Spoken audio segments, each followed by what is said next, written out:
दिल्ली की तारीखी इमारतों में मेहरौली की कुतुब मीनार सबसे प्राचीन एवं प्रसिद्ध है। बादशाह कुतुबुद्दीन ऐबक की बनवाई हुई ये मीनार दिल्ली के कई बार उजड़ने और बसने की गवाह रही है। ये मीनार पर्यटकों के लिए हमेशा ही आकर्षण का केंद्र बनी रही है। 4 दिसंबर 1981 को शुक्रवार के दिन यहाँ ऐसी दुर्घटना घटी जिसका जिक्र दिल को दहलाने वाला है। उस दिन मीनार की सीढ़ियों पर चढ़ती हुई भीड़ किन्हीं कारणों से बेकाबू हो उठी और उसमें भगदड़ मच गई। सीढ़ियों पर चढ़ते लोग एक दूसरे पर लुढ़कने लगे। कुछ ही देर में 45 व्यक्ति भीड़ में कुचल कर मर गए और 24 व्यक्ति गंभीर रूप से जख्मी हो गए। लगभग पौने घंटे तक मीनार के भीतर चारों तरफ से बंद अंधेरी घुमावदार सीढ़ियों से चीख प्रकार की दर्दनाक आवाजें आती रही। किसी को कुछ पता नहीं चल रहा था कि क्या हो रहा है।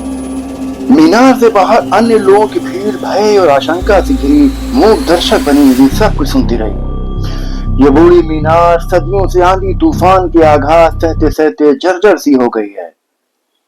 गोल चक्कर में ऊपर उठती और लगातार संकरी होती गई कुल 369 सीढ़ियों की ये मीनार ऊपर की ओर उठती एक सुरंग की तरह है जिसमें आदमी वैसे ही घबरा जाए। सीढ़ियों पर ज्यादातर अंधेरा रहता है। बीच बीच में छोटे छोटे रोशनदान हैं जो रोशनी के एतबार से नाकाफी हैं। सन 1959 में इसकी सीढ़ियों को पहली बार बिजली से रोशन किया गया था। इसकी ऊपर की मंजिलों को पर्यटकों के लिए बंद कर दिया गया था।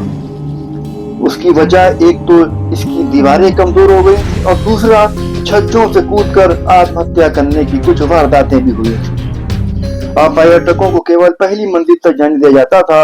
ये मंजिल 95 फीट ऊंची है और इसमें 155 सीढ़ियां हैं। मंजिल के ऊपर बने छज्जे पर एक बार में 40-50 लोग खड़े होकर आसपास का मंजर देख सकते हैं। इसलिए भीड़ को नियंत्रित करना जरूरी होता है। इसलिए दर्शकों के लिए मामूली सा प्रवेश शुल्क लगाया गया है और मीनार के द्वार पर चौकीदारों को तैनात किया गया है जो एक बार में एक निश्चित संख्या से ज्यादा लोगों को भीतर नहीं जाने देते।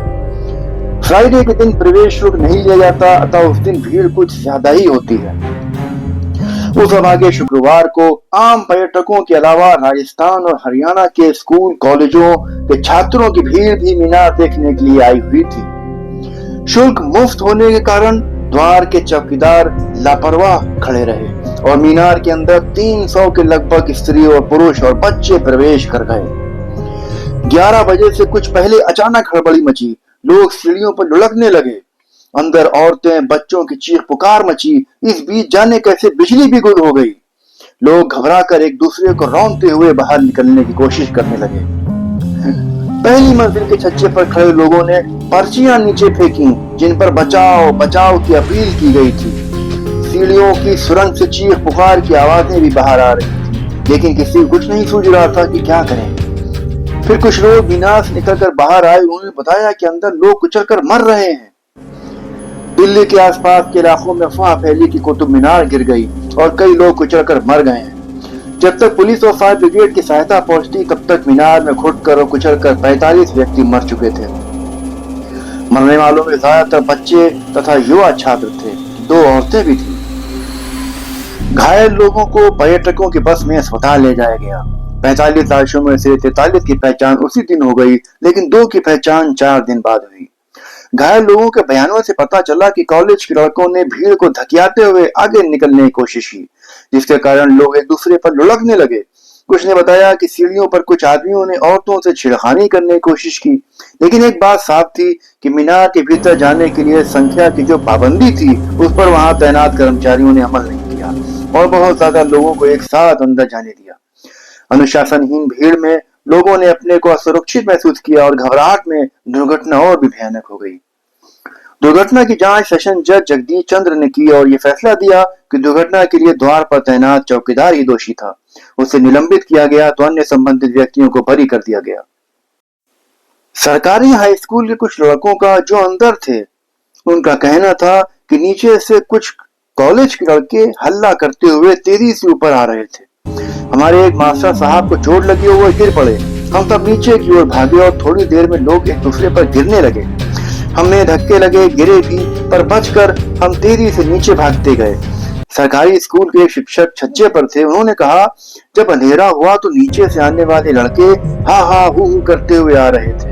मैं नीचे की ओर चला और फिसल कर गिर पड़ा। मुझे मेरे स्कूल के एक लड़के ने संभाला। मैं झरोखा पे चढ़ गया।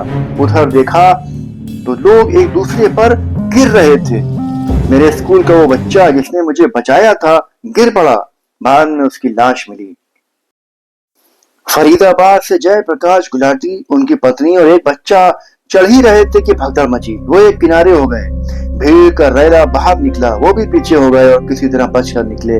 उन्हें कई चोटें आई थी।